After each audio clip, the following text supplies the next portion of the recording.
ನಮಸ್ಕಾರ. ಮುಖ್ಯಾಂಶಗಳು. ಪಶ್ಚಿಮ ಬಂಗಾಳಕ್ಕೆ ಇಂದು ಪ್ರಧಾನಿ ನರೇಂದ್ರ ಮೋದಿ ಭೇಟಿ. 3,000 ರೂಪಾಯಿ ಮೊತ್ತದ ಯೋಜನೆಗಳಿಗೆ ಹಸಿರು ನಿಶಾನೆ. ಇಂದಿನಿಂದ ತೆಲಂಗಾಣ, ಮಧ್ಯಪ್ರದೇಶಕ್ಕೆ ಉಪರಾಷ್ಟ್ರಪತಿ ಪ್ರವಾಸ. ಸಾರ್ವಜನಿಕ ಸೇವಾ ಆಯೋಗಗಳ ಸಮಾವೇಶದಲ್ಲಿ ಭಾಗಿ. ವಿಜಯಪುರ ರೈತರಿಗೆ ಅಂತಾರಾಷ್ಟ್ರೀಯ ಮಾರುಕಟ್ಟೆಯ ಲಾಭ. ಓಮನ್ ದೇಶಕ್ಕೆ ರಫ್ತಾದ ಇಂಡಿ ಲಿಂಬೆ. ಹಾಗೂ ಬಾಂಗ್ಲಾದೇಶದಲ್ಲಿ ಮುಂದುವರೆದ ಪ್ರಕ್ಷುಬ್ಧ ವಾತಾವರಣ. ಸೇನಾ ಕಣ್ಗಾವಲಿನಲ್ಲಿ ರಾಜಧಾನಿ ಢಾಕಾ.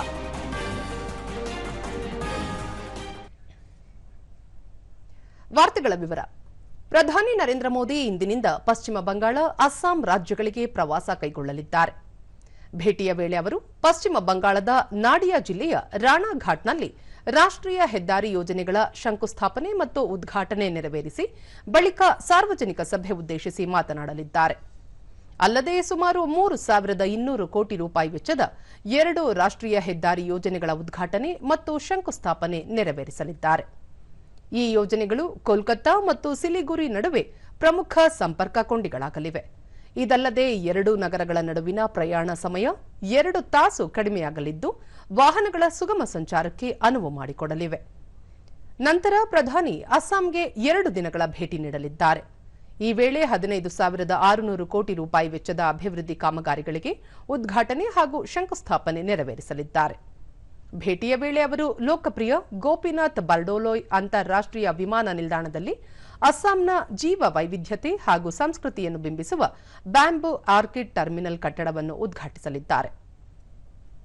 1.4 ಲಕ್ಷ ಚದರ ಮೀಟರ್ ವಿಸ್ತೀರ್ಣ ಹೊಂದಿರುವ ನೂತನ ಟರ್ಮಿನಲ್ ವಾರ್ಷಿಕ 1.3 ಕೋಟಿ ಪ್ರಯಾಣಿಕರ ನಿರ್ವಹಣಾ ಸಾಮರ್ಥ್ಯ ಹೊಂದಿದೆ.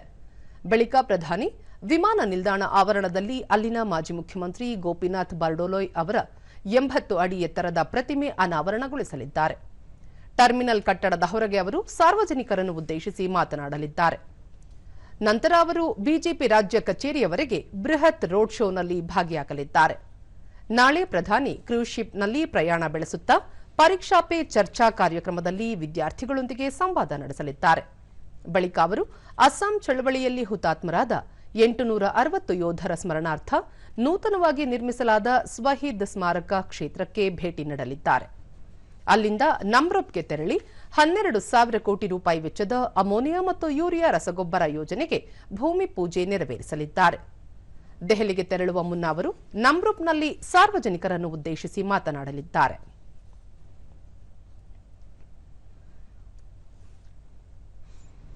ಉಪರಾಷ್ಟ್ರಪತಿ ಸಿಪಿ ರಾಧಾಕೃಷ್ಣನ್ ಅವರು ಇಂದಿನಿಂದ 2 ದಿನಗಳ ಕಾಲ ತೆಲಂಗಾಣ ಮತ್ತು ಮಧ್ಯಪ್ರದೇಶಕ್ಕೆ ಭೇಟಿ ನೀಡಲಿದ್ದಾರೆ. ತಮ್ಮ ಭೇಟಿಯ ಮೊದಲ ದಿನವಾದ ಇಂದು ಉಪರಾಷ್ಟ್ರಪತಿಗಳು ಹೈದರಾಬಾದ್ನ ರಾಮೋಜಿ ಫಿಲ್ಮ್ ಸಿಟಿಯಲ್ಲಿ ನಡೆಯಲಿರುವ ಸಾರ್ವಜನಿಕ ಸೇವಾ ಆಯೋಗಗಳ ಅಧ್ಯಕ್ಷರ ರಾಷ್ಟ್ರೀಯ ಸಮ್ಮೇಳನದ ಸಮಾರೋಪ ಸಮಾರಂಭದಲ್ಲಿ ಮುಖ್ಯ ಅತಿಥಿಗಳಾಗಿ ಭಾಗವಹಿಸಲಿದ್ದಾರೆ. ನಾಳೆ ರಾಧಾಕೃಷ್ಣನ್ ಅವರು ನಂದಿಗಮಾದಲ್ಲಿರುವ ಕನ್ಹಾ ಶಾಂತಿವನಂನಲ್ಲಿ ನಡೆಯಲಿರುವ ವಿಶ್ವ ಧ್ಯಾನ ದಿನಾಚರಣೆಯಲ್ಲಿ ಮುಖ್ಯ ಅತಿಥಿಯಾಗಿ ಭಾಗವಹಿಸಲಿದ್ದಾರೆ.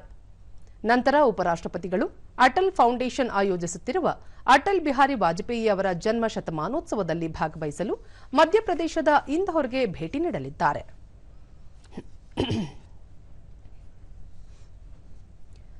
ಬಿಜೆಪಿ ರಾಷ್ಟ್ರೀಯ ಕಾರ್ಯಾಧ್ಯಕ್ಷ ನಿತಿನ್ ನಬೀನ್ ಅವರು ನಿನ್ನೆ ಪ್ರಧಾನಿ ನರೇಂದ್ರ ಮೋದಿ ಅವರನ್ನು ದೆಹಲಿಯಲ್ಲಿ ಭೇಟಿಯಾಗಿ ಪಕ್ಷ ಬಲವರ್ಧನೆ ಕುರಿತು ಚರ್ಚೆ ನಡೆಸಿದರು. ಈ ಕುರಿತು ಸಾಮಾಜಿಕ ಮಾಧ್ಯಮ ಪೋಸ್ಟ್ನಲ್ಲಿ ಪ್ರಧಾನಿ ಪಕ್ಷವನ್ನು ತಳಮಟ್ಟದಲ್ಲಿ ಬಲಪಡಿಸುವ ನಬೀನ್ ಅವರ ಪ್ರಯತ್ನಗಳಲ್ಲಿ ಅವರಿಗೆ ಯಶಸ್ಸು ಸಿಗಲಿ ಎಂದು ಹಾರೈಸಿದ್ದಾರೆ. ನಿತಿನ್ ನಬೀನ್ ಅವರ ನಾಯಕತ್ವದಲ್ಲಿ ವಿಶ್ವಾಸ ವ್ಯಕ್ತಪಡಿಸಿದ ಪ್ರಧಾನಿ ನರೇಂದ್ರ ಮೋದಿ ಅವರ ಸಾಂಸ್ಥಿಕ ಮತ್ತು ಆಡಳಿತಾತ್ಮಕ ಅನುಭವವು ಪಕ್ಷಕ್ಕೆ ಅಮೂಲ್ಯವಾದ ಆಸ್ತಿಯಾಗಿದೆ ಎಂದು ಹೇಳಿದ್ದಾರೆ.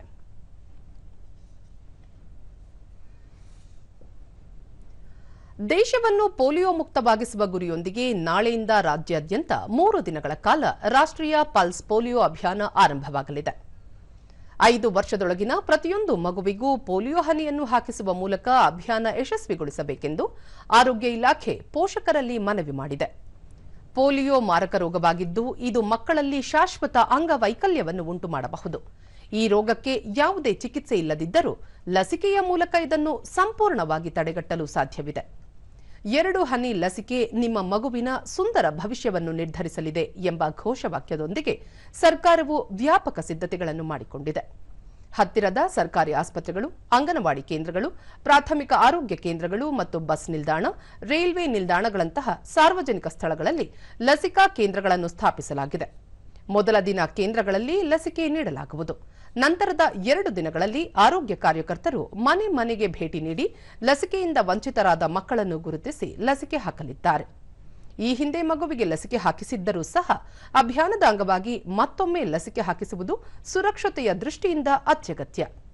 ಪೋಲಿಯೋ ಮುಕ್ತ ಭಾರತದ ಕನಸನ್ನು ನನಸಾಗಿಸಲು ಪ್ರತಿಯೊಬ್ಬ ಪೋಷಕರು ತಮ್ಮ ಜವಾಬ್ದಾರಿಯನ್ನು ಅರಿತು ಕಾರ್ಯಪ್ರವೃತ್ತರಾಗಬೇಕು.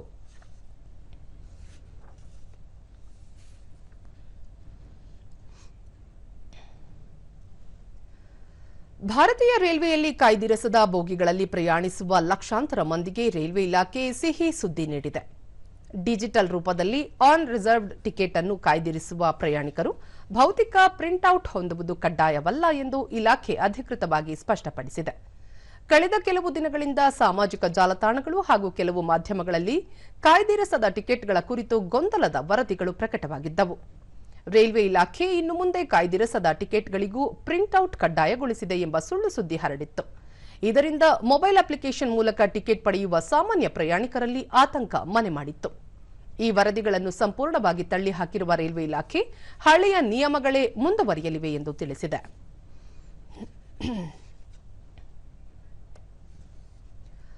ದೇಶದ ರಕ್ಷಣಾ ಸನ್ನದ್ಧತೆಯನ್ನು ಬಲಪಡಿಸುವಲ್ಲಿ ಮತ್ತು ಸಶಸ್ತ್ರ ಪಡೆಗಳ ಸುಗಮ ಕಾರ್ಯನಿರ್ವಹಣೆಯಲ್ಲಿ ಹಣಕಾಸು ಅತ್ಯಂತ ಪ್ರಮುಖ ಪಾತ್ರ ವಹಿಸುತ್ತದೆ ಎಂದು ನೌಕಾಪಡೆ ಮುಖ್ಯಸ್ಥ ಅಡ್ಮಿರಲ್ ದಿನೇಶ್ ಕೆ ತ್ರಿಪಾಠಿ ತಿಳಿಸಿದ್ದಾರೆ. ದೆಹಲಿಯಲ್ಲಿ ನಡೆದ ಕಾರ್ಯಕ್ರಮದಲ್ಲಿ 2024ನೇ ಬ್ಯಾಚ್ನ ಭಾರತೀಯ ರಕ್ಷಣಾ ಲೇಖಾ ಸೇವೆ ಪ್ರಶಿಕ್ಷಣಾರ್ಥಿಗಳೊಂದಿಗೆ ಅವರು ಸಂವಾದ ನಡೆಸಿದರು. ಬಳಿಕ ಅಡ್ಮಿರಲ್ ದಿನೇಶ್ ಕೆ ತ್ರಿಪಾಠಿ ರಾಷ್ಟ್ರೀಯ ಕಡಲ ಹಿತಾಸಕ್ತಿಗಳ ರಕ್ಷಣೆ ಮತ್ತು ಉತ್ತೇಜನೆಯಲ್ಲಿ ಭಾರತೀಯ ನೌಕಾಪಡೆ ವಹಿಸುತ್ತಿರುವ ನಿರ್ಣಾಯಕ ಪಾತ್ರವನ್ನು ವಿವರಿಸಿದರು. ಭಾರತದ ಆರ್ಥಿಕ ಪ್ರಗತಿ ಮತ್ತು ಭದ್ರತೆ ಸಮುದ್ರ ಮಾರ್ಗಗಳ ಸುರಕ್ಷತೆಯ ಮೇಲೆ ಅವಲಂಬಿತವಾಗಿದ್ದು, ನೌಕಾಪಡೆ ಆಧುನಿಕ ತಂತ್ರಜ್ಞಾನಗಳೊಂದಿಗೆ ಸಜ್ಜಾಗುತ್ತಿದೆ ಎಂದು ಹೇಳಿದರು. ದೇಶದ ರಕ್ಷಣಾ ಸನ್ನದ್ಧತೆಯನ್ನು ಭದ್ರಗೊಳಿಸುವ ರಕ್ಷಣಾ ಲೆಕ್ಕ ವಿಭಾಗವು ಬೆನ್ನೆಲುಬಾಗಿ ಕಾರ್ಯನಿರ್ವಹಿಸುತ್ತಿದೆ ಎಂದು ಶ್ಲಾಘಿಸಿದರು. ಭಾರತೀಯ ಸಶಸ್ತ್ರ ಪಡೆಗಳು ಮತ್ತು ರಕ್ಷಣಾ ಸಚಿವಾಲಯದ ಅಡಿಯಲ್ಲಿರುವ ವಿವಿಧ ಸಂಸ್ಥೆಗಳ ದಕ್ಷ ಹಣಕಾಸು ನಿರ್ವಹಣೆ ಮತ್ತು ನಿಖರ ಲೆಕ್ಕಪತ್ರ ನಿರ್ವಹಣೆಯ ಜವಾಬ್ದಾರಿ ಅಲ್ಲಿರುವ ಸಿಬ್ಬಂದಿಯ ಮೇಲಿದೆ. ಸಂಪನ್ಮೂಲಗಳ ದಕ್ಷ ಬಳಕೆ ಮತ್ತು ಆರ್ಥಿಕ ಶಿಸ್ತು ಕಾಪಾಡುವುದು ರಾಷ್ಟ್ರದ ಭದ್ರತಾ ಹಿತದೃಷ್ಟಿಯಿಂದ ಅತ್ಯಗತ್ಯ ಎಂದು ಹೇಳಿದರು.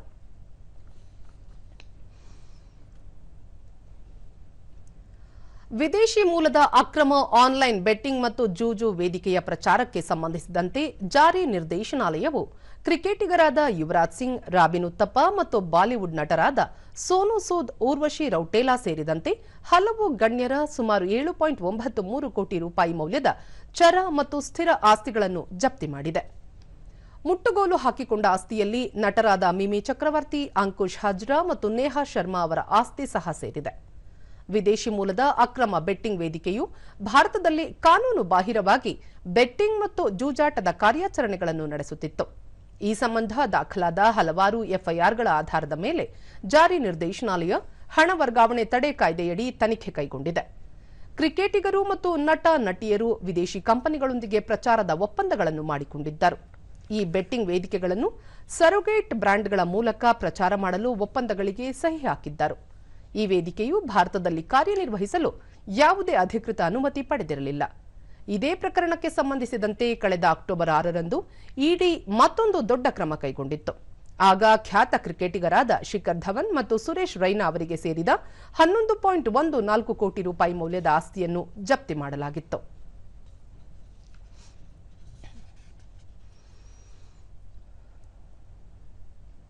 ಭಾರತದ ಸಾರಿಗೆ ಕ್ಷೇತ್ರದಲ್ಲಿ ಹೊಸ ಮನ್ವಂತರಕ್ಕೆ ನಾಂದಿ ಹಾಡುವ ನಿಟ್ಟಿನಲ್ಲಿ ಕೇಂದ್ರ ಸರ್ಕಾರವು ಭಾರತ್ ಟ್ಯಾಕ್ಸಿ ಎಂಬ ವಿನೂತನ ಸೇವೆಯನ್ನು ಗ್ರಾಹಕರಿಗಾಗಿ ಮುಕ್ತಗೊಳಿಸಿದೆ. ಇದು ಸಹಕಾರ ಸಂಘಗಳ ಆಧಾರಿತ ಸಾರಿಗೆ ಉಪಕ್ರಮವಾಗಿದ್ದು, ಖಾಸಗಿ ಕಂಪನಿಗಳ ಪ್ರಾಬಲ್ಯವಿರುವ ಈ ವಲಯದಲ್ಲಿ ಪಾರದರ್ಶಕತೆ ಮತ್ತು ಸಮಾನತೆಯನ್ನು ತರುವ ಉದ್ದೇಶ ಹೊಂದಿದೆ. ಕೇಂದ್ರ ಗೃಹ ಸಚಿವ ಅಮಿತ್ ಶಾ ಅವರ ದೂರದೃಷ್ಟಿಯ ಫಲವಾಗಿ ಮೂಡಿಬಂದಿರುವ ಈ ಯೋಜನೆ ಚಾಲಕರನ್ನು ಕೇವಲ ಕೆಲಸಗಾರರನ್ನಾಗಿ ಕಾಣದೆ ಅವರನ್ನು ಮಾಲೀಕತ್ವ ಮತ್ತು ಆಡಳಿತದ ಕೇಂದ್ರ ಬಿಂದುವನ್ನಾಗಿ ಮಾಡಿದೆ. ಪ್ರಸ್ತುತ ಚಾಲ್ತಿಯಲ್ಲಿರುವ ಊಬರ್ ಅಥವಾ ಓಲಾದಂತಹ ಆಪ್ ಆಧಾರಿತ ಸೇವೆಗಳಲ್ಲಿ ಕಂಪನಿಗಳು ಹೆಚ್ಚಿನ ಲಾಭ ಪಡೆಯುತ್ತವೆ. ಆದರೆ ಭಾರತ್ ಟ್ಯಾಕ್ಸಿ ಮಾದರಿಯಲ್ಲಿ ಚಾಲಕರೇ ಮಾಲೀಕತ್ವ, ಆಡಳಿತ ಮತ್ತು ಲಾಭ ಹಂಚಿಕೆಯಲ್ಲಿ ಸಮಾನ ಪಾಲುದಾರರಾಗಿರುತ್ತಾರೆ. ಗ್ರಾಹಕರಿಂದ ಮತ್ತು ಚಾಲಕರಿಗೆ ಸಿಗುವ ಆದಾಯದಲ್ಲಿ ಯಾವುದೇ ಕಡಿತಗಳಿರುವುದಿಲ್ಲ. ಖಾಸಗಿ ಆಪ್ಗಳಲ್ಲಿ ಕಂಡುಬರುವ ಹೆಚ್ಚುವರಿ ಬೇಡಿಕೆಯ ದರದ ಕಿರಿಕಿರಿ ಗ್ರಾಹಕರಿಗೆ ಇರುವುದಿಲ್ಲ. ಲಾಭದ ಬಹುಪಾಲು ಚಾಲಕರಿಗೆ ಮತ್ತು ಅವರ ಕುಟುಂಬಗಳ ಕಲ್ಯಾಣಕ್ಕಾಗಿ ಬಳಕೆಯಾಗುತ್ತದೆ.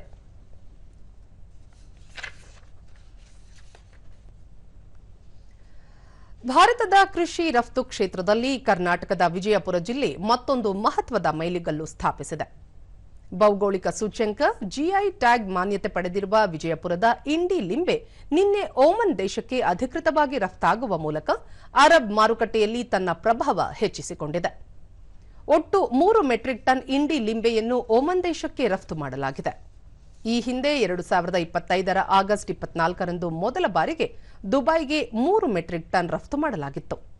ದುಬೈ ಮಾರುಕಟ್ಟೆಯಲ್ಲಿ ಇಂಡಿ ಲಿಂಬೆಗೆ ಸಿಕ್ಕ ಅಭೂತಪೂರ್ವ ಪ್ರತಿಕ್ರಿಯೆಯಿಂದಾಗಿ ನಂತರದ ದಿನಗಳಲ್ಲಿ ರಫ್ತು ಪ್ರಮಾಣ 4 ಪಟ್ಟು ಹೆಚ್ಚಾಗಿ ಸುಮಾರು 12 ಮೆಟ್ರಿಕ್ ಟನ್ನಷ್ಟು ಲಿಂಬೆಹಣ್ಣನ್ನು ದುಬೈಗೆ ಸರಬರಾಜು ಮಾಡಲಾಗಿತ್ತು. ಕೇವಲ ಕೊಲ್ಲಿ ರಾಷ್ಟ್ರಗಳಿಗೆ ಸೀಮಿತವಾಗದೆ ಇಂಡಿ ಲಿಂಬೆಯ ಮಾರುಕಟ್ಟೆಯನ್ನು ಯುರೋಪ್ಗೂ ವಿಸ್ತರಿಸುವ ಪ್ರಯತ್ನದ ಭಾಗವಾಗಿ ಇಂಗ್ಲೆಂಡ್ ದೇಶಕ್ಕೂ 350 ಕೆಜಿ ಲಿಂಬೆಯನ್ನು ರಫ್ತು ಮಾಡಲಾಗಿದೆ. ವಿಜಯಪುರ ಜಿಲ್ಲೆಯಿಂದ ಈವರೆಗೆ ಒಟ್ಟು 12.35 ಮೆಟ್ರಿಕ್ ಟನ್ನಷ್ಟು ಜಿಐ ಟ್ಯಾಗ್ ಪಡೆದ ಲಿಂಬೆ ರಫ್ತಾಗಿದೆ. ಭಾರತ ಮತ್ತು ಓಮನ್ ನಡುವೆ ಇತ್ತೀಚೆಗೆ ಸಹಿ ಮಾಡಲಾದ ಸಮಗ್ರ ಆರ್ಥಿಕ ಪಾಲುದಾರಿಕೆ ಒಪ್ಪಂದ ಅಥವಾ ಮುಕ್ತ ವ್ಯಾಪಾರ ಒಪ್ಪಂದದ ಹಿನ್ನೆಲೆಯಲ್ಲಿ ಈ ರಫ್ತು ಚಟುವಟಿಕೆ ಹೆಚ್ಚಿನ ಮಹತ್ವ ಪಡೆದಿದೆ. ಈ ಒಪ್ಪಂದದಿಂದಾಗಿ ಭಾರತೀಯ ಕೃಷಿ ಮತ್ತು ಸಂಸ್ಕರಿತ ಆಹಾರ ಉತ್ಪನ್ನಗಳಿಗೆ ಓಮನ್ ಮಾರುಕಟ್ಟೆಯಲ್ಲಿ ಹೆಚ್ಚಿನ ಸ್ಪರ್ಧಾತ್ಮಕತೆ ಹಾಗೂ ಸುಲಭ ಪ್ರವೇಶ ದೊರೆತಿದೆ. ವಿಜಯಪುರದ ಈ ವಿಶಿಷ್ಟ ನಿಂಬೆಹಣ್ಣು ತನ್ನ ಅಪರೂಪದ ಪರಿಮಳ, ಹೆಚ್ಚಿನ ರಸದ ಪ್ರಮಾಣ ಹಾಗೂ ದೀರ್ಘಕಾಲ ಕೆಡದೆ ಬಾಳಿಕೆ ಬರುವ ಗುಣಕ್ಕೆ ಅಂತಾರಾಷ್ಟ್ರೀಯ ಮಟ್ಟದಲ್ಲಿ ಪ್ರಸಿದ್ಧಿಯಾಗಿದೆ. ಇದೇ ಕಾರಣಕ್ಕೆ ಇದಕ್ಕೆ ಜಿಐ ಟ್ಯಾಗ್ ಗೌರವ ಲಭಿಸಿದ್ದು, ಇದು ಜಾಗತಿಕ ಮಾರುಕಟ್ಟೆಯಲ್ಲಿ ಬ್ರ್ಯಾಂಡ್ ಮೌಲ್ಯವನ್ನು ಹೆಚ್ಚಿಸಲು ನೆರವಾಗಿದೆ.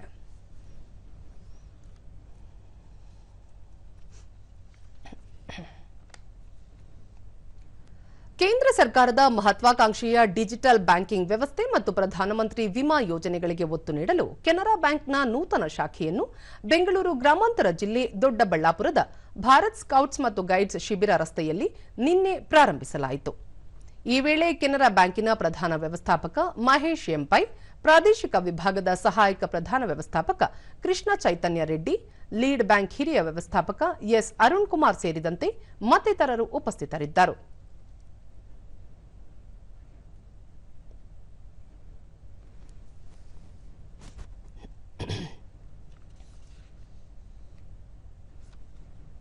ಲೀಡ್ ಬ್ಯಾಂಕ್ ಹಿರಿಯ ವ್ಯವಸ್ಥಾಪಕ ಎಸ್ ಅರುಣ್ ಕುಮಾರ್, ಗ್ರಾಮೀಣ ಭಾಗದ ಜನರಿಗೆ ನೆರವು ನೀಡುವ ಉದ್ದೇಶದಿಂದ ಈ ಶಾಖೆ ತೆರೆದಿದ್ದು, ಸರ್ಕಾರದ ಎಲ್ಲಾ ವಿಮಾ ಯೋಜನೆಗಳನ್ನು ಜನರಿಗೆ ತಲುಪಿಸಲಾಗುವುದು ಎಂದು ತಿಳಿಸಿದರು.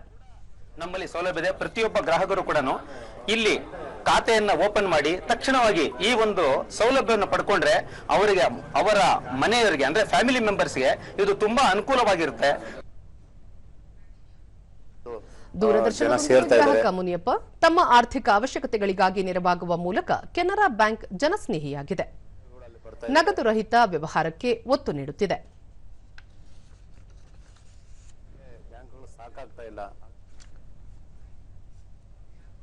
ಮತ್ತೆ ಈ ಶಾಖೆ ಬಹಳಷ್ಟು ನಗರದ ಒಂದು ಏನು ಮೂಲ ಶಾಖೆ ಇದೆ, ಅದಕ್ಕಿಂತ ಹೆಚ್ಚಿನ ವಹಿವಾಟು ಇಲ್ಲಿ ಆಗ್ತದೆ ಅಂತ ನಮ್ಮ ನಂಬಿಕೆ ಇದೆ. ಮಹೇಶ್ ಎಂಪೈ, ಕೇಂದ್ರ ಸರ್ಕಾರದ ಹಣಕಾಸು ಯೋಜನೆಗಳನ್ನು ಜನರಿಗೆ ತಲುಪಿಸುವ ಉದ್ದೇಶದಿಂದ ಕಾರ್ಯಕ್ರಮ ಆಯೋಜಿಸಲಾಗಿದೆ ಎಂದರು. ಸ್ಕೌಟ್ ರೋಡ್, ಕ್ಯಾಂಪ್ ರೋಡ್ ನಲ್ಲಿ ಇನಾಗ್ರೇಷನ್ ಮಾಡಿದ್ದಾರೆ. ಇದರಲ್ಲಿ ಎಲ್ಲಾ ವಿಧ ಸರ್ವಿಸು ಸಿಗುತ್ತೆ.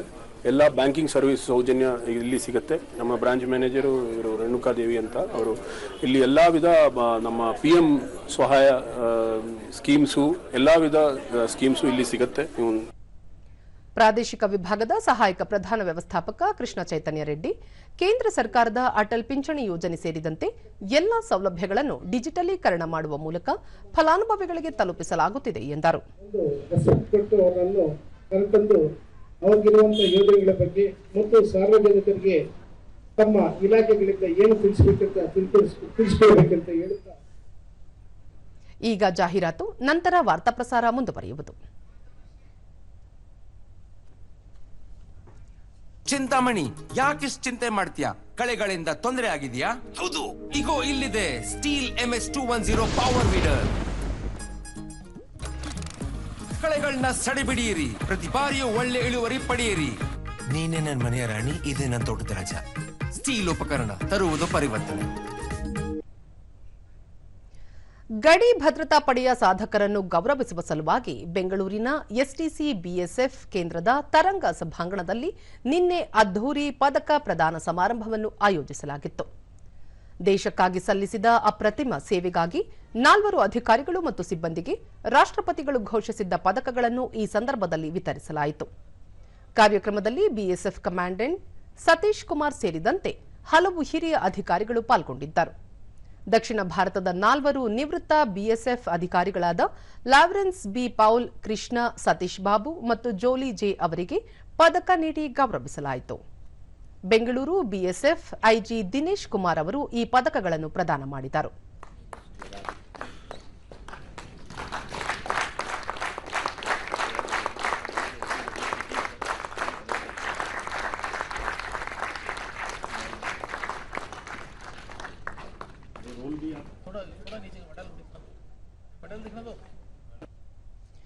ಬಳಿಕ ದಿನೇಶ್ ಕುಮಾರ್, ಈ ಪದಕಗಳು ಬಿಎಸ್ಎಫ್ ಪಡೆಯ ಶಿಸ್ತು ಮತ್ತು ಹೆಮ್ಮೆಯ ಸಂಕೇತಗಳಾಗಿವೆ. ಇತ್ತೀಚಿನ ದಿನಗಳಲ್ಲಿ ಗಡಿ ಕಾವಲಿನಲ್ಲಿ ಅತ್ಯಾಧುನಿಕ ತಂತ್ರಜ್ಞಾನಗಳನ್ನು ಅಳವಡಿಸಿಕೊಳ್ಳಲಾಗುತ್ತಿದೆ. ಇದರಿಂದ ಶತ್ರುಗಳನ್ನು ಸಮರ್ಥವಾಗಿ ಹಿಮ್ಮೆಟ್ಟಲು ಸಾಧ್ಯವಾಗುತ್ತಿದೆ ಎಂದರು. जो नारी शक्ति है उसका भी बहुत अच्छा योगदान का गुणगान किया. आर्मी के डीजीएमओ साहब का आपने स्टेटमेंट देखा. सभी ने ये माना कि बीएसएफ जो हमारी फर्स्ट लाइन ऑफ डिफेंस है, बॉर्डर पे दिन रात अपनी सेवाएं दे रहे हैं, उनकी वजह से हमारा देश सुरक्षित और संरक्षित है. ಪದಕ ಸ್ವೀಕರಿಸಿದ ನಿವೃತ್ತ ಅಧಿಕಾರಿ ಕೃಷ್ಣ ಮತ್ತು ಅವರು ತಮ್ಮ ಸೇವಾ ದಿನಗಳನ್ನು ಮೆಲುಕು ಹಾಕಿದರು. ತಾವು ಒಟ್ಟು 41 ವರ್ಷ ಸೇನೆಯಲ್ಲಿ ಸೇವೆ ಸಲ್ಲಿಸಿದ್ದು, ಜಮ್ಮು ಕಾಶ್ಮೀರದಲ್ಲಿ 12 ವರ್ಷಗಳ ಕಾಲ ಕರ್ತವ್ಯ ನಿರತರಾಗಿದ್ದು, ಕಾರ್ಗಿಲ್ ಯುದ್ಧದಲ್ಲೂ ಪಾಲ್ಗೊಂಡಿದ್ದಾಗಿ ತಿಳಿಸಿದರು. ಇಂದು ತಮ್ಮ ಸೇವೆಯನ್ನು ಗುರುತಿಸಿ ಗೌರವಿಸಿರುವುದು ಹೆಮ್ಮೆಯ ಸಂಗತಿ ಎಂದು ಸಂತಸ ಹಂಚಿಕೊಂಡರು. ರಾಷ್ಟ್ರಪತಿ ದ್ರೌಪದಿ ಮುರ್ಮುಜಿ ಅವರ ಹಸ್ತಾಕ್ಷರದಿಂದ ನನಗೆ ಬಂತಲ್ಲಿದೆ, ತುಂಬ ನನಗೆ ಹೆಮ್ಮೆ ಅನ್ನಿಸ್ತದೆ. ಅದಲ್ಲದರೂ ಸೀಮಾ ಸುರಕ್ಷಾ ಬಲ್ಲು ಹಮೇಶ ಒಂದು ಗಡಿ ರಕ್ಷದಲ್ಲೇ ಇರುತ್ತದೆ. ಅದರಿಂದ ಎಲ್ಲ ದೇಶ ಫಸ್ಟು, ನಂತರ ಬಾಕಿ ಎಲ್ಲ, ಅದೇ ನನ್ನ ಉದ್ದೇಶ ಇರ್ತದೆ. ಅವರ ಪತ್ನಿ ಶೋಭಾ ಕಾರ್ಗಿಲ್ ಯುದ್ಧದ ಸಮಯದಲ್ಲಿ ಅನೇಕರು ಭಯದಿಂದ ಸೇನೆ ತೊರೆಯುವಂತೆ ಸಲಹೆ ನೀಡಿದ್ದರು. ಆದರೆ ತಮ್ಮ ಪತಿ ಯಾವುದಕ್ಕೂ ಹಿಂಜರಿಯದೆ ದೇಶಕ್ಕಾಗಿ ಹೋರಾಡಿದರು. ಅವರ ತ್ಯಾಗಕ್ಕೆ ಇಂದು ಬೆಲೆ ಸಿಕ್ಕಿದೆ ಎಂದು ಭಾವುಕರಾದರು. ಆ ಮೂಮೆಂಟ್ ಎಲ್ಲ ಆಗೋಯ್ತು, ಅದೊಂದು ನಮಗೆ ಹೆಮ್ಮೆ ವಿಷಯ. ನನ್ನ ಮಗ ಚಿಕ್ಕವನು ಅವಾಗ, ಈಗ ಅವನು ರೈಲ್ವೆಲ್ ವರ್ಕ್ ಮಾಡ್ತಾ ಇದ್ದಾನೆ. ಹಾಗಾಗಿ ಇದೊಂದು ಹೆಮ್ಮೆ ವಿಷಯ. ಶಿವಮೊಗ್ಗ ಜಿಲ್ಲೆ ಶಿರಾಳಕೊಪ್ಪದಲ್ಲಿ ಕೇಂದ್ರ ಸಂವಹನ ಇಲಾಖೆ, ಮಹಿಳಾ ಮತ್ತು ಮಕ್ಕಳ ಅಭಿವೃದ್ಧಿ ಇಲಾಖೆ ಹಾಗೂ ಶಿಶು ಅಭಿವೃದ್ಧಿ ಯೋಜನೆ ಸಹಯೋಗದಲ್ಲಿ ಕೇಂದ್ರ ಪುರಸ್ಕೃತ ಯೋಜನೆಗಳ ಕುರಿತು ಜಾಗೃತಿ ಕಾರ್ಯಕ್ರಮ ಆಯೋಜಿಸಲಾಗಿತ್ತು. ಇದೇ ವೇಳೆ ವಂದೇ ಮಾತರಂ ಗೀತೆಯ 150ನೇ ವರ್ಷಾಚರಣೆ ಪ್ರಯುಕ್ತ ಗೀತ ಗಾಯನ ನಡೆಯಿತು. ಶಿರಾಳಕೊಪ್ಪ ಪುರಸಭೆ ಮುಖ್ಯ ಅಧಿಕಾರಿ ಪರಶುರಾಮ್ ಕಾರ್ಯಕ್ರಮ ಉದ್ಘಾಟಿಸಿದರು.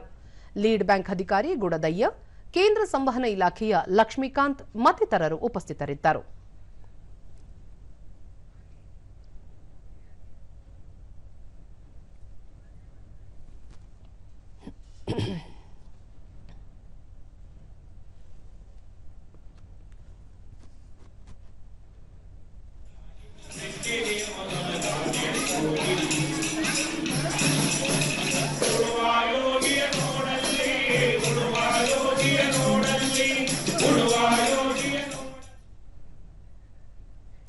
ಬಳಿಕ ಪುರಸಭೆ ಮುಖ್ಯಾಧಿಕಾರಿ ಪರಶುರಾಮ್ ಮಹಿಳೆಯರು ಹಾಗೂ ಮಕ್ಕಳ ಮೇಲೆ ನಡೆಯುತ್ತಿರುವ ದೌರ್ಜನ್ಯಗಳ ಕುರಿತು ಜಾಗೃತಿ ಮೂಡಿಸಲು ಜಿಲ್ಲಾಡಳಿತ ಮಿಷನ್ ಸುರಕ್ಷಾ ಯೋಜನೆ ಜಾರಿಗೆ ತಂದಿದೆ.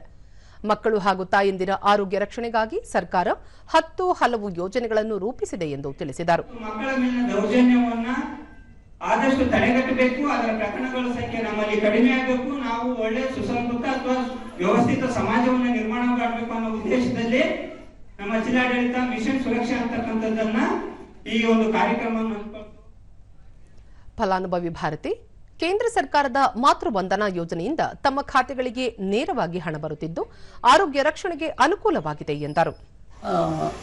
ಹಣವನ್ನ ಕೊಡ್ತಾರೆ. ಮಾತೃವಂದನಾ ಯೋಜನೆ ಅಂತೇಳಿ ಕೇಂದ್ರ ಸರ್ಕಾರ ಜಾರಿಗೊಳಿಸಿದೆ. 5,000 ರೂಪಾಯಿಗಳು ನೇರ ಹಣವಾಗಿ ಅವರ ಖಾತೆಗೆ ಜಮಾ ಆಗ್ತಾ ಇದೆ. ಇದನ್ನ ತುಂಬಾ ಚೆನ್ನಾಗಿ ಈ ಕಾರ್ಯಕ್ರಮದ ಬಗ್ಗೆ ಮಾಹಿತಿನ ಕೊಡ್ತಾ ಇದೀವಿ. ಮತ್ತೋರ್ವ ಫಲಾನುಭವಿ ಸೀಮಾ ಇಂದಿನ ಯೋಜನೆಗಳ ಲಾಭ ಪಡೆಯಲು ಯಾವೆಲ್ಲ ಇಲಾಖೆಗಳನ್ನು ಸಂಪರ್ಕಿಸಬೇಕು ಎಂಬ ಮಾಹಿತಿ ನೀಡಿರುವುದು ಉಪಯುಕ್ತವಾಗಿದೆ ಎಂದರು. ತುಂಬಾ ಒಳ್ಳೆಯದಾಗಿರುತ್ತದೆ. ಅದರಿಂದ ಯೋಜನೆಗಳೇನಿದೆ ಅಂದ್ರೆ ಮಾತೃವಂದನಾ ಯೋಜನೆ ಇದೆ, ಮಾತೃಪೂರ್ಣ ಯೋಜನೆ ಇದೆ. ಇಂತಹ ಹಲವಾರು ಯೋಜನೆಗಳನ್ನು ಮಾಡಿಕೊಟ್ಟಂತಹ ನಮ್ಮ ಕೇಂದ್ರ ಮತ್ತು ರಾಜ್ಯ ಸರ್ಕಾರಕ್ಕೆ ಧನ್ಯವಾದಗಳನ್ನು ಹೇಳ್ತೀನಿ. ರುದ್ರೇಶ್, ಸಾರ್ವಜನಿಕರು ಸರ್ಕಾರದ ಹಣಕಾಸು ಯೋಜನೆಗಳ ಮಾಹಿತಿ ಪಡೆದು ಅವುಗಳನ್ನು ಸದುಪಯೋಗಪಡಿಸಿಕೊಳ್ಳಬೇಕು ಎಂದರು. ಬೇಟಿ ಪಡಾವ್, ಬೇಟಿ ಬಚಾವ್, ಆಮೇಲೆ ಗ್ಯಾರಂಟಿ ಕಾರ್ಯಕ್ರಮಗಳನ್ನ ಹೆಣ್ಮಕ್ಳಿಗೆ ಏನೇನು ಹೇಳಿದ್ದಾರೆ ಅದನ್ನೆಲ್ಲ ವಿಚಾರ ಅವರು ಕೇಳ್ಕೊಂಡು ಮಾಡ್ತಾ ಇದ್ದೀವಿ. ಕೇಂದ್ರ ಸರ್ಕಾರದ ಯೋಜನೆಗಳನ್ನು ನಾವು ಕರದಲ್ಲಿ ಹೋಗಿ ನಾವು ಪ್ರಚಾರ ಮಾಡ್ತೀವಿ. ಸಮಾರಂಭದಲ್ಲಿ ಕೇಂದ್ರ ಸಂವಹನ ಇಲಾಖೆಯ ಕಲಾವಿದರು ಸಾಂಸ್ಕೃತಿಕ ಕಾರ್ಯಕ್ರಮ ಪ್ರದರ್ಶಿಸಿದರು.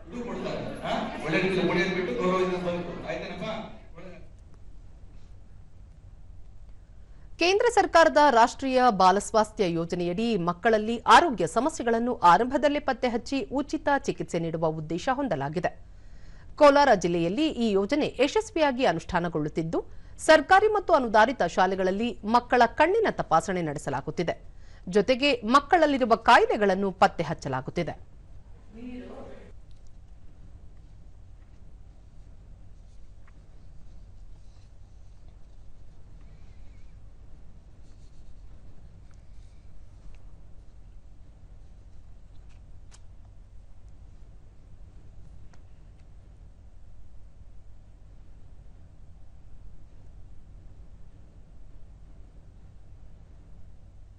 ದೂರದರ್ಶನದೊಂದಿಗೆ ವಿದ್ಯಾರ್ಥಿ ಸಂತೋಷ್ ಕುಮಾರ್, ದೃಷ್ಟಿದೋಷ ಸಮಸ್ಯೆ ಇದ್ದು ಕನ್ನಡಕ ಹಾಕಿಕೊಂಡರೆ ಸ್ಪಷ್ಟವಾಗಿ ಕಾಣಿಸಲಿದೆ. ಇದರಿಂದಾಗಿ ಓದು ಬರೆಯಲು ಸಹಕಾರಿಯಾಗಿದೆ ಎಂದರು. ಬುಕ್ಸ್ ಎಲ್ಲ ಹತ್ರದಿಂದ ಓದೋದು, ಬುಕ್ಸ್ ಕೊಟ್ಟ ಮೇಲೆ ಹತ್ರದಿಂದ ಕಾಣಿಸೋದು, ದೂರದಿಂದ ಕಾಣಿಸೋದು, ಅದರಲ್ಲಿ ಚೆನ್ನಾಗಿ ಬರೀರಿ. ವಿದ್ಯಾರ್ಥಿನಿ ಜಗದೀಶ್ವರಿ ತಾವು 8ನೇ ತರಗತಿಯಲ್ಲಿ ವ್ಯಾಸಂಗ ಮಾಡುತ್ತಿದ್ದು ಸರಿಯಾಗಿ ಅಕ್ಷರಗಳು ಕಾಣಿಸುತ್ತಿರಲಿಲ್ಲ. ಹೀಗಾಗಿ ಕಣ್ಣಿನ ತಪಾಸಣೆ ಮಾಡಿಸಿಕೊಂಡಿದ್ದಾಗಿ ಹೇಳಿದರು. Eye department came to check the eyes. That time that sir told me that I was having some eye problem. So then they gave classes, and with classes I am able to see everything clearly. ಮತ್ತೋರ್ವ ವಿದ್ಯಾರ್ಥಿನಿ ಭಾರ್ಗವಿ ಶಾಲೆಯಲ್ಲಿ ಕಣ್ಣಿನ ಆರೋಗ್ಯ ತಪಾಸಣೆ ನಡೆಸಿ ಕನ್ನಡಕ ನೀಡಿದ್ದಾರೆ. ಇದರಿಂದ ಓದಲು ಬರೆಯಲು ಸುಲಭವಾಗಿದೆ ಎಂದರು. ಸ್ಕೂಲಲ್ಲಿ ಚೆಕ್ ಮಾಡಿದ್ರು, ಬಂದು ಚೆಕ್ ಮಾಡಿದ್ಮೇಲೆ ಇವಾಗ ಚೆನ್ನಾಗಿ ಕಾಣಿಸ್ತಾ ಇದೆ. ಆವಾಗ ನಾವು ಸ್ವಲ್ಪ ಬಡವರು, ನಮಗೆ ನಮ್ಮ ಮನೆಯಲ್ಲಿ ಹೇಳೋಕ್ಕೆ ಸ್ವಲ್ಪ ನಾಚಿಕೆ ಆಗ್ತಾಯಿತ್ತು. ಇವಾಗ ನಮ್ಮ ಮನೆಯಲ್ಲಿ ಗೊತ್ತಾಗ್ದಿರ ನಾನು ಇರ್ತಾ ಇದ್ದೆ. ಬಂದು ಸ್ಕೂಲಲ್ಲಿ ಚೆಕ್ ಮಾಡಿದ್ಮೇಲೆ 10 ದಿವಸ ಆದಮೇಲೆ ಕೊಟ್ಟರು ಸ್ಪೆಕ್ಸು. ಕೊಟ್ಟಿದ್ಮೇಲೆ ಇವಾಗ ಸ್ವಲ್ಪ ಚೆನ್ನಾಗಿ ಕಾಣಿಸ್ತಾ ಇದೆ. ವೈದ್ಯರಾದ ಇರ್ಫತ್ ಸರ್ಕಾರಿ ಶಾಲೆ ಮತ್ತು ಅನುದಾನಿತ ಶಾಲೆಗಳ ಮಕ್ಕಳ ಕಣ್ಣಿನ ಆರೋಗ್ಯ ತಪಾಸಣೆ ನಡೆಸಲಾಗುತ್ತಿದೆ ಎಂದರು. 18 ವರ್ಷದ ಮಕ್ಕಳನ್ನ ನಾವು ನೋಡ್ತೀವಿ. ಅಂದರೆ ಅಂಗನವಾಡಿ ಮಕ್ಕಳು, ಈ ಶಾಲೆ ಮಕ್ಕಳು ಮತ್ತೆ ಕಾಲೇಜ್ ಮಕ್ಕಳು, ಇವ್ರನ್ನ ನಾವು ತಪಾಸಣೆ ಮಾಡಿ. ಜಿಲ್ಲಾ ಅಂಧತ್ವ ನಿವಾರಣಾಧಿಕಾರಿ ಡಾಕ್ಟರ್ ರವಿಕುಮಾರ್, ದೃಷ್ಟಿದೋಷದ ಸಮಸ್ಯೆಯಿಂದ ಮಕ್ಕಳು ಕಲಿಕೆಯಲ್ಲಿ ಹಿಂದುಳಿಯುವ ಸಾಧ್ಯತೆ ಇದೆ. ಈ ಹಿನ್ನೆಲೆಯಲ್ಲಿ ಶಾಲಾ ಆರೋಗ್ಯ ಕಾರ್ಯಕ್ರಮದಡಿ ಮಕ್ಕಳ ದೃಷ್ಟಿದೋಷ ನಿವಾರಣೆಗೆ ಒತ್ತು ನೀಡಲಾಗಿದೆ. ಜಿಲ್ಲೆಯಲ್ಲಿ 1,17,294 ಮಕ್ಕಳ ತಪಾಸಣೆ ಮಾಡುವ ಗುರಿ ಹೊಂದಲಾಗಿದೆ. ಈಗಾಗಲೇ 94,641 ಮಕ್ಕಳಿಗೆ ತಪಾಸಣೆ ನಡೆಸಲಾಗಿದೆ ಎಂದು ಹೇಳಿದರು. ನಾವು ಪರೀಕ್ಷೆ ಮಾಡಿದ್ವಿ. ಇದಕ್ಕೆ ನಮ್ಗೆ ಏನು ಮಾಡ್ತಾರೆ, ತಜ್ಞರು ಒಂದು ಏನಂತ ನಮಗೆ ಪ್ರಿಸ್ಕ್ರಿಪ್ಷನ್ ಕೊಡ್ತಾರೆ. ಅದರದ ಆಧಾರದ ಮೇಲೆ ಸರ್ಕಾರದಿಂದ ನಮಗೆ ಆ ಒಂದು ನಂಬರಿಂಗ್ ಆಧಾರದ ಮೇಲೆ ನಮಗೆ ಸ್ಪೆಕ್ಟಕಲ್ಸ್ನ ಖರೀದಿ ಮಾಡಿ ಆ ಶಾಲೆಗೆ ನಾವು ಇದನ್ನ ಹಂಚ್ತಾ ಇದ್ದೀವಿ. ಚಾಲುಕ್ಯರ ಕಾಲದಲ್ಲಿ ನಿರ್ಮಾಣವಾಗಿರುವ ಬಾಗಲಕೋಟೆ ಜಿಲ್ಲೆಯ ಪಟ್ಟದಕಲ್ಲು ಸ್ಮಾರಕಗಳು ವಿದ್ಯುತ್ ದೀಪಾಲಂಕಾರದಿಂದ ಕಂಗೊಳಿಸುತ್ತಿವೆ.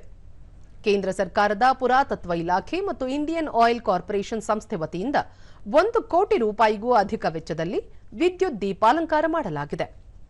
ಯುನೆಸ್ಕೋ ಪಾರಂಪರಿಕ ತಾಣಗಳ ಪಟ್ಟಿಯಲ್ಲಿ ಸ್ಥಾನ ಪಡೆದಿರುವ ಪಟ್ಟದಕಲ್ಲಿನ ಸ್ಮಾರಕಗಳಿಗೆ ಧ್ವನಿ ಮತ್ತು ಬೆಳಕು ಅಳವಡಿಸುವ ಮೂಲಕ ಪ್ರವಾಸಿಗರನ್ನು ಆಕರ್ಷಿಸಲಾಗುತ್ತಿದೆ. ವಿರೂಪಾಕ್ಷ ಮತ್ತು ಬಸವಣ್ಣ ದೇವಾಲಯಗಳು ಸೇರಿದಂತೆ ಇತರ ಸ್ಮಾರಕಗಳಿಗೆ ವಿದ್ಯುತ್ ಅಲಂಕಾರ ಮಾಡಿರುವುದು ಎಲ್ಲರ ಗಮನ ಸೆಳೆಯುತ್ತಿದೆ.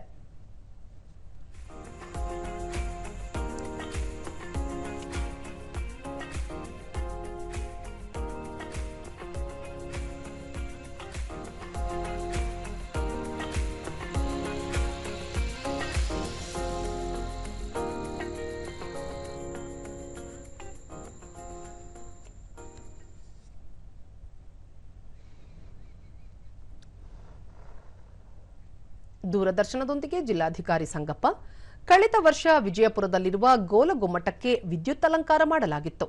ಈ ವರ್ಷ ಧ್ವನಿ ಮತ್ತು ಬೆಳಕಿನ ಮೂಲಕ ಪಟ್ಟದ ಕಲ್ಲನ್ನು ಸಿಂಗರಿಸಲಾಗಿದೆ. ಸಾರ್ವಜನಿಕರ ವೀಕ್ಷಣೆಗೆ ಅನುಕೂಲ ಮಾಡಿಕೊಡಲಾಗಿದೆ ಎಂದು ಮಾಹಿತಿ ನೀಡಿದರು. ಚಿತ್ರಕಲೆ ಆಗಲಿ, ಕೇವ್ಸ್ ಇರ್ಬೋದು, ಇದು ಜಗತ್ತಿನಲ್ಲಿ ಪ್ರಸಿದ್ಧವಾದ ಒಂದು ಪ್ರವಾಸೋದ್ಯಮ ಒಂದು ಇದು ಮಾಡಲಿಕ್ಕೆ ನಾವು ಉಸ್ತುವಾರಿ ಸಚಿವರು ಕೂಡ ಇದರಲ್ಲಿ ಬಹಳ ನಮಗೆಲ್ಲ ಸಲಹೆ ಸೂಚನೆ ಕೊಟ್ಟಿದ್ದಾರೆ. ಸಿಂಗಾಪುರದಲ್ಲಿ ಚಿಕಿತ್ಸೆ ಪಡೆಯುತ್ತಿದ್ದ ವಿದ್ಯಾರ್ಥಿ ನಾಯಕ ಶರೀಫ್ ಒಸ್ಮಾನ್ ಹಾದಿ ನಿಧನನಾದ ಬೆನ್ನಲ್ಲೇ ಬಾಂಗ್ಲಾದೇಶದ ರಾಜಧಾನಿ ಢಾಕಾ ಸೇರಿದಂತೆ ದೇಶದ ಹಲವು ಭಾಗಗಳಲ್ಲಿ ಭಾರೀ ಪ್ರತಿಭಟನೆಗಳು ಹಾಗೂ ಹಿಂಸಾಚಾರ ಭುಗಿಲೆದ್ದಿವೆ. ಜಹಾಂಗೀರ್ ನಗರ ವಿಶ್ವವಿದ್ಯಾಲಯ ಮತ್ತು ಮೈಮೆನ್ ಸಿಂಗ್ ಭಾಗಗಳಲ್ಲಿ ಹೆದ್ದಾರಿಗಳನ್ನು ತಡೆದು ಆಕ್ರೋಶ ವ್ಯಕ್ತಪಡಿಸಲಾಯಿತು. ಇದರಿಂದಾಗಿ ಢಾಕಾದ ಕೇಂದ್ರ ಭಾಗದಲ್ಲಿ ಸಂಚಾರ ವ್ಯವಸ್ಥೆ ಸಂಪೂರ್ಣವಾಗಿ ಸ್ಥಗಿತಗೊಂಡು ಸಾರ್ವಜನಿಕರು ಪರದಾಡುವಂತಾಯಿತು. ಹಾದಿ ಪಾರ್ಥಿವ ಶರೀರ ಢಾಕಾಕ್ಕೆ ಆಗಮಿಸಿದ್ದು, ಈ ಹಿನ್ನೆಲೆಯಲ್ಲಿ ಯಾವುದೇ ಅಹಿತಕರ ಘಟನೆ ನಡೆಯದಂತೆ ಮುನ್ನೆಚ್ಚರಿಕಾ ಕ್ರಮವಾಗಿ ಭದ್ರತೆಯನ್ನು ತೀವ್ರಗೊಳಿಸಲಾಗಿದೆ. ಬಾಂಗ್ಲಾದೇಶ ಗಡಿ ರಕ್ಷಣಾ ಪಡೆ ವಿಮಾನ ನಿಲ್ದಾಣ, ಕಾರ್ವಾನ್ ಬಜಾರ್ ಮತ್ತು ಹೋಟೆಲ್ ಇಂಟರ್ ಕಾಂಟಿನೆಂಟಲ್ ಸುತ್ತಲೂ ಹೆಚ್ಚಿನ ಸಿಬ್ಬಂದಿಯನ್ನು ನಿಯೋಜಿಸಿದೆ. ಪ್ರತಿಭಟನೆಯ ನಡುವೆಯೇ ಕೆಲವು ಮಾಧ್ಯಮ ಸಂಸ್ಥೆಗಳ ಮೇಲೆ ದಾಳಿ ನಡೆದಿರುವುದು ಆತಂಕಕ್ಕೆ ಕಾರಣವಾಗಿದೆ. ಪತ್ರಕರ್ತರು ಮತ್ತು ಸುದ್ದಿ ಸಂಸ್ಥೆಗಳನ್ನು ಗುರಿಯಾಗಿಸಿಕೊಂಡು ಹಿಂಸಾಚಾರ, ಧ್ವಂಸ ಮತ್ತು ಬೆಂಕಿ ಹಚ್ಚುವ ಕೃತ್ಯಗಳು ನಡೆದಿವೆ. ಈ ಘಟನೆಯನ್ನು ಅಂತಾರಾಷ್ಟ್ರೀಯ ಮಟ್ಟದಲ್ಲಿ ತೀವ್ರವಾಗಿ ಖಂಡಿಸಲಾಗಿದೆ. ಮೀಡಿಯಾ ಫ್ರೀಡಂ ಕೊಯಲಿಷನ್ ಮತ್ತು ಕಮಿಟಿ ಟು ಪ್ರೊಟೆಕ್ಟ್ ಜರ್ನಲಿಸ್ಟ್ ಸಂಸ್ಥೆಗಳು ಈ ಬಗ್ಗೆ ಕಳವಳ ವ್ಯಕ್ತಪಡಿಸಿವೆ. ಮಾಧ್ಯಮ ವೃತ್ತಿಪರರಿಗೆ ತಕ್ಷಣ ರಕ್ಷಣೆ ನೀಡಬೇಕು ಹಾಗೂ ದಾಳಿಯ ಕುರಿತು ಶೀಘ್ರ ತನಿಖೆಯಾಗಬೇಕು ಎಂದು ಸರ್ಕಾರವನ್ನು ಒತ್ತಾಯಿಸಿವೆ. ಪ್ರಸ್ತುತ ಬಾಂಗ್ಲಾದೇಶದಲ್ಲಿ ಪರಿಸ್ಥಿತಿ ಉದ್ವಿಗ್ನವಾಗಿದ್ದು, ಕಾನೂನು ಸುವ್ಯವಸ್ಥೆ ಕಾಪಾಡುವುದು ಆಡಳಿತಕ್ಕೆ ದೊಡ್ಡ ಸವಾಲಾಗಿದೆ.